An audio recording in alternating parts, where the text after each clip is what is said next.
Yatak odası.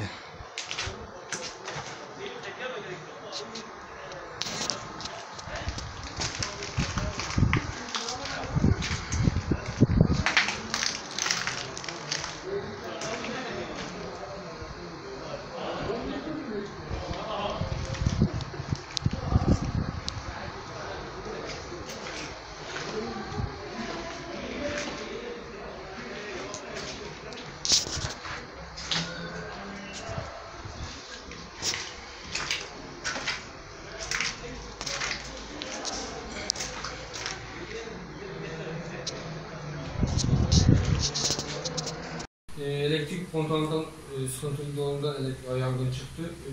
Çocuk odası, yatak odası, erkek çocuk odasıyla manevi olmak üzere 4 parça bütün eşyalar yandı. Şu an biraz mağduruz, çok şükür çocuklarla birlikte iyiyiz. Allah'a hamdolsun ki ufak atlattık. Olduğumuz gibi işte biraz maddi sıkıntılarımız oldu. Kapı, pencereler tarafı yandı. Bu tür şeylerde devletten destek bekliyoruz inşallah. Allah razı olsun. Sağ olasın.